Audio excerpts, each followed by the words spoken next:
Presidente, ontem, mais uma vez, a nossa Constituição foi aviltada. O Supremo esqueceu do artigo 5º, inciso 57, que estabelece a presunção de inocência e afirma que ninguém pode ser preso até uma sentença transitada em julgado. 6 senhores ministros atropelaram o Congresso Nacional e a nossa Constituição. E o candidato virtual à presidência da República, ponteando todas as pesquisas, foi abalado com uma ordem de prisão em cima de um processo por um apartamento numa praia paulista que nunca foi dele. Mas hoje, presidente, eu quero falar nessa tribuna de esperança. Dessa tribuna que tantas vezes ocupei para denunciar e exprobar as mazelas que adoecem o país, declaro a minha infinita e absoluta esperança no Brasil. Como, presidente, não ser otimista em relação a um país e a um povo há tantos séculos maltratado, roubado, enganado, açoitado e massacrado, mas que a cada passo deu a volta por cima, aprumou-se e seguiu em frente. A história do povo brasileiro é uma incrível jornada de superação, de teimosia e de coragem, diante de tantas adversidades. Mesmo porque, além dos infortúnios e transtornos conjunturais próprios da existência, o nosso povo e o nosso país tiveram como adversários tenazes e implacáveis as classes dominantes, os donos do poder, os donos da mídia e os donos do dinheiro. Essa é, na verdade, a nossa grande tragédia. E, ao mesmo tempo, perturbador e fascinante como um povo assim vilipendiado por suas ditas elites tenha sobrevivido e esboçado a construção de um país tão grande e tão promissor. Mas é claro, é óbvio que esta dicotomia povo, classes dominantes deixou sequelas terríveis, como a pior distribuição e a maior concentração de rendas do planeta, presidente Valadares. A maior distância entre ricos e pobres, onde apenas 5 pessoas acumulam os mesmos rendimentos da metade da população. 5 pessoas contra 100 milhões. Não apenas isso. Desde os tempos coloniais, o povo brasileiro sofre na carne, nos bolsos e nos sentimentos os efeitos da traição de suas elites à soberania nacional. Faz-nos falta uma burguesia nativista, orgulhosa de sua pátria. Custou-nos caro sermos o último país a libertar o povo negro da escravidão. Pagamos até hoje o preço da combinação deletéria de trabalho escravo com agricultura de subsistência ou agroexportadora e importadora de toda sorte de badulaques, pois aqui não produzíamos sequer os produtos de toucador das senhoras da Casa Grande, ou as bonecas de suas filhas. O ideal de um país essencialmente agrícola, rural, escravocrata, patriarcal, branco, católico, apostólico, romano, de certa forma, perdurou até a Revolução de 30 e o início da construção do Brasil moderno, sob Getúlio Vargas. Antes, era a metrópole que impedia que se instalasse aqui qualquer tipo de fábrica, fossem de carroças, velas, sabão, tecidos, linhas para costura, dedais ou agulhas, que tudo isso vinha de Lisboa? Não, vinha de Londres, para quem franqueamos os portos, a soberania e o futuro. Depois, país independente, as nossas classes dominantes aceitam prazerosamente papel subalterno na divisão do trabalho. O mesmo papel que a pérfida Albion tentou impor aos Estados Unidos, que reagiram com o Tratado das Manufaturas, estabelecendo barreiras protecionistas para criar a sua própria indústria. Embora patético, chega a ser divertido ver esta onda americanófila que entusiasma setores da classe média. E alguns notórios juízes, promotores e policiais federais da Lava Jato, que tomam os Estados Unidos como o norte de suas vidas. Mas nada sabem sobre a formação histórica e econômica deles e da nossa. Fazem comparações entre o desenvolvimento norte-americano e o subdesenvolvimento brasileiro. Caluniam nossos trabalhadores, depreciam o nosso povo com comentários preconceituosos e racistas, mas esquecem que descendem da mais retrógrada, servil e inepta das tantas classes dominantes que desgraçam e desgraçaram a vida dos países do terceiro mundo. Maravilham-se com Orlando e Miami e apoiam golpes de Estado que cavam ainda mais fundo o abismo do nosso subdesenvolvimento. Quem tem os Rocha, os Lehmann, os Sucupira, os Setúbal, os Marinho, os Amoedo e os Armínio Fraga, os Scaf, os Arida, os Feliciano Uzuc, os Frota, o MBL e certos juízes, procuradores e delegados federais da Lava Jato, quem tem tudo isso e mais um pouco não precisa desses típicos e caricatos autocratas da África, da Ásia ou da América Latina para acorrentar o nosso país ao atraso e à plena submissão à globalização financeira e imperial. Com isso, apesar disso, são admiráveis a perseverança e a fibra do povo brasileiro, que teima arrostar com todas as dificuldades e segue em frente. Para cada Calabar, tivemos dezenas de milhões de Felipes e de Henriques. Para cada Silvério dos Reis, multiplicaram-se os Tiradentes, os Zumbi dos Palmares, os Frei Caneca, os Domingo Martins, as Maria Felipa, as Maria Quitéria, as Iara e Alvelbergue, as Helenira Rezende, as Olga Albenário e agora as Marielle, a nossa Marielle. Para cada Cabo Anselmo, avultaram-se os Honestino Guimarães, os Rubem Paiva, os Ezog, os Santos Dias, os Luiz Irata, os José Arantes.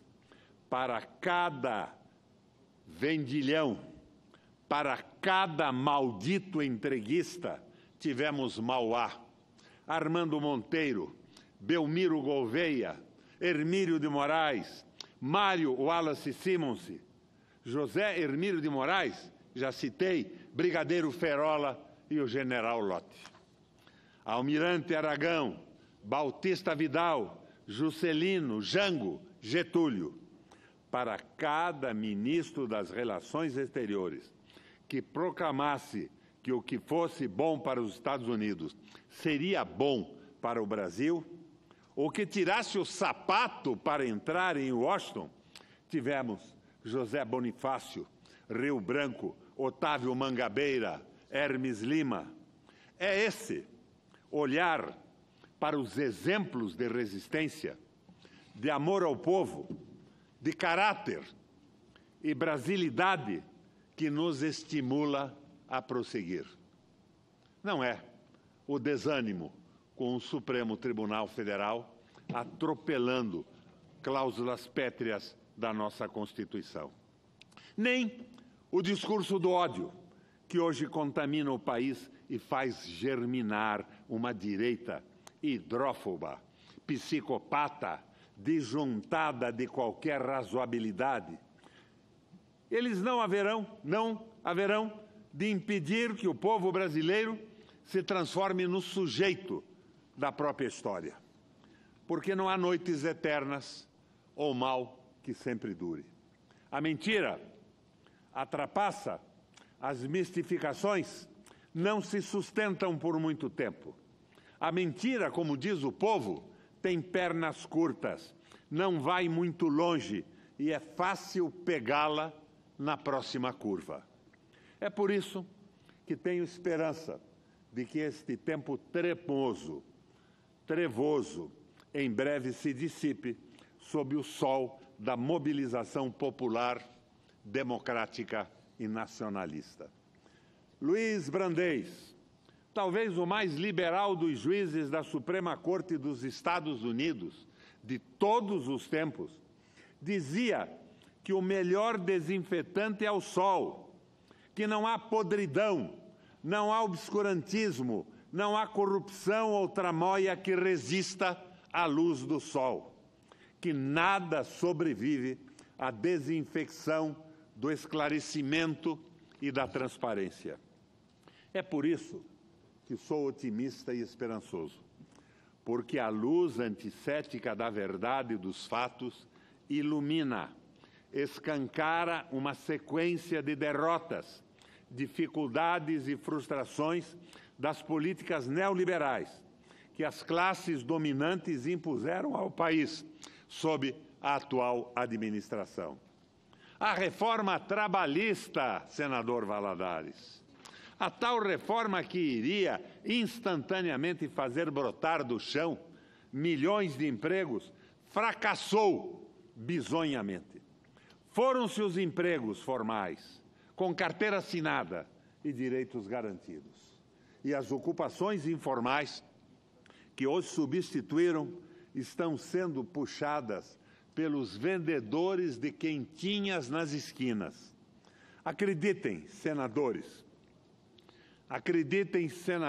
de pouca fé, acreditem, na falta de estatísticas que mostrassem os milagres da multiplicação de empregos pós-reforma trabalhista, institutos de pesquisa e a mídia foram às esquinas das grandes e médias cidades brasileiras registrar o espetáculo do crescimento dos vendedores de quentinhas. Não viram, na forte expansão das ocupações informais, o espelho do fracasso da reforma trabalhista e da política econômica Meirelles, Temer, Goldfein. Ah, sim. Agora, o governo e a mídia, que o sustenta, descobriram que a pretendida recuperação do mercado através do emprego e atividades informais não dá segurança para as famílias voltarem a consumir. Isto pode comprometer a tal retomada da economia. Que revelação portentosa, Deus meu!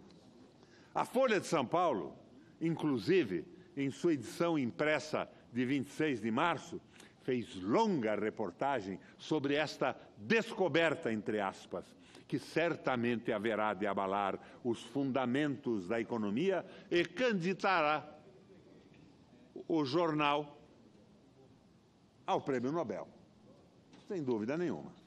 E para dar mais substância ao achado, o jornalão ouviu especialistas e todos eles, acreditem, confirmaram que a propensão a consumir do empregado com carteira assinada e direitos trabalhistas e que, por isso, tem mais segurança e acesso ao crédito, é maior que a de um trabalhador informal, sem carteira assinada sem direitos trabalhistas e sem acesso ao crédito. Reafirmo, portanto, estupefato, que descoberta, que revelação formidável a da Folha de São Paulo. Como, então, não ser otimista, como vemos confirmado tudo o que prevíamos? Quando vemos fracassar a tão acarinhada reforma que as classes dominantes desejavam há 75 anos. Esperaram, senador Valadares, 75 anos para liquidar a CLT. Por 75 anos ficaram de tocaia para exterminar a era Vargas. E o resultado está aí. A minha esperança em mudanças reforça-se quando vejo que o PIB de janeiro deste ano, em relação a dezembro de 2017, teve uma queda de quase 1%, 0,56%. Ao contrário do que aconteceu em dezembro, quando houve foguetório e rufar de tambores porque o PIB cresceu pífio 1%, não vi ninguém assomar à tribuna para cantar a tal retomada da economia. Foi uma queda de 37 bilhões de reais. Nem a mídia, que por todos os meses finais do ano passado vendeu aos brasileiros a ideia do fim da crise, nem ela tocou no assunto. Simplesmente escondeu a notícia. Não que eu deseje o pior, mas o despedaçamento da farsa da retomada da economia faz bem ao país, higieniza o ambiente, desinfeta esse ar empestado pelas notícias falsas, pelas mentiras, pela manipulação de informações. Sou, portanto, otimista, esperançoso, porque há saída para as graves dificuldades econômicas que enfrentamos. Sem sombra de dúvida, há saída. E a saída jamais será o que este governo propõe e o que pratica. É possível dizer que, em uma escala sem paralelo no mundo, o Brasil tem mais amplas e seguras condições de retomada de desenvolvimento. Sem dúvida alguma. Não vou mencionar os recursos naturais, o acesso a tecnologias novas, a qualidade da mão de obra, a formação de nossos trabalhadores, a infraestrutura, crédito abundante e fortemente subsidiado, controle do câmbio e das taxas de juro, proteção ao produto nacional e à soberania. Tudo isso, senador Valadares, é sabido. Como é sabido que nada devemos esperar das nossas classes dominantes, já que elas fracassaram miseravelmente no projeto de formar a nação. Eu vou falar da necessária combinação de emoção e razão como fatores de transformação de um país em crise em um país das esperanças realizadas. Emoção para levantar a autoestima do povo e engajá-lo em uma verdadeira aventura de desenvolvimento. Como foi a era Vargas, a presidência de Juscelino, e poderia ter sido, com as reformas de base de Goulart, frustradas nos anos de 64. Razão para estruturar esta aventura em bases sólidas, ancorada em um programa político, econômico e social que contemple os mais pobres, os deserdados dessa sociedade dominada pela usura, pelo individualismo e pela acumulação desmedida.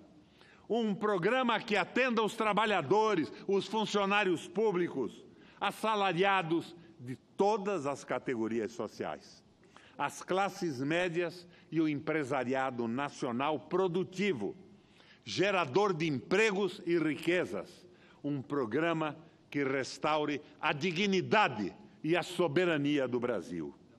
Emoção e razão.